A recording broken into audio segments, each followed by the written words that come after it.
অন্যদিকে ২৪ থেকেই ২৬শে নজর। আজ কালীঘাটে মমতা বন্দ্যোপাধ্যায় বৈঠক ডেকেছেন। জয়ী তৃণমূল প্রার্থীদের নিয়ে বৈঠকে বসবেন তিনি। আসন ভিত্তিক ভোটের ফলের পর্যালোচনা হবে। হেরে যাওয়া কেন্দ্রগুলি নিয়েও বিশ্লেষণ। বৈঠকে ডাক তৃণমূল জেলা সভাপতিদের। কথা বলবো আবির আমাদের প্রতিনিধির সঙ্গে। আবির, আজকের এই বৈঠকে যে কি হতে চলেছে, কারা কারা থাকছেন? বৈঠকের মূলত বিষয় হচ্ছে দুটো। আজকে প্রথম বিষয় হচ্ছে যারা এই লোকসভা নির্বাচনে জয়লাভ করলেন সেই সাংসদদের মধ্যে অনেকে নতুন সাংসদ, অনেকে প্রবীণ সাংসদ এবং দীর্ঘদিন ধরে তারা সংসদীয় রাজনীতি সম্পর্কে অবহিত।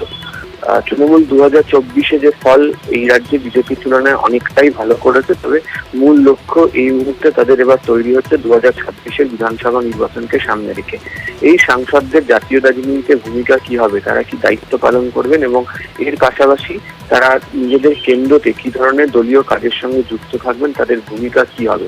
তার কারণ হচ্ছে যে তৃণমূল কংগ্রেস প্রথম থেকে বিজেপি বিরোধিতা করেছিল এবং আগামী দিনে ইন্ডিয়া জোটের মধ্যে থেকেও কিভাবে ইন্ডিয়ার বিরোধিতা করে জাতীয় রাজনীতিতেও তাদের অবস্থান হবে, সেই সংক্রান্ত বার্তা মমতা বন্দ্যোপাধ্যায়কে তাদের সামনে রাখবেন।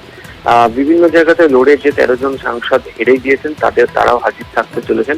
বহু জায়গাতে ভালো লড়াই করেছে তৃণমূল কংগ্রেস এবং স্বল্প ব্যবধানের ভোটে হেরে গিয়েছে। সেই জায়গাতেও তারা যাতে মনোবল না হারিয়ে ফেলেন, সেই প্রার্থীরা তাদেরকে অন্যভাবে তৃণমূল কংগ্রেস ব্যবহার করতে পারে, সেই সংক্রান্ত বার্তা ওই দিনকে তিনি রাখবেন। এছাড়া লোকসভায় তৃণমূল কংগ্রেসের দলনেতা এবং মুখ্য সচেতক কি হবেন সেটাও আজকের বৈঠকে স্থির হতে পারে।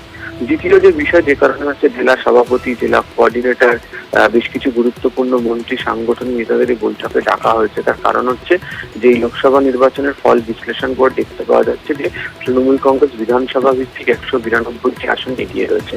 বাকিরা আসনগুলোর ক্ষেত্রে বিরোধীরা রয়েছে এবং বিজেপির আসন সংখ্যা ক্ষেত্রে এখনো পর্যন্ত যা হিসেব তাতে হচ্ছে 90-তে দাঁড়িয়ে রয়েছে। এক্ষেত্রে কেন বেশ কিছু বিধানসভা আসনে তৃণমূল কংগ্রেসকে পিছিয়ে থাকতে হলো, এই বিষয় নিয়ে রিপোর্ট এবং এটা মেরামতি করার জন্য কিভাবে এগোনো যায় সেই বিষয় নিয়ে দেখা হবে। আর তৃতীয় যে বিষয় সেটা হচ্ছে যে 2024-এর 21শে জুলাই বড় আকারে তৃণমূল কংগ্রেস পালন করতে চলেছে। প্রথমত এক বিজয় উৎসব উপলক্ষে কেন্দ্রীয়ভাবে, আর দ্বিতীয়ত হচ্ছে এখন থেকেই বিধানসভা নির্বাচনের প্রস্তুতি হিসাবে সেই সংক্রান্ত ইঙ্গিত আলোচনার প্রেক্ষিতে উঠে আসতে পারে কালীঘাটের এই বৈঠক থেকে। অনেক ধন্যবাদ আবির।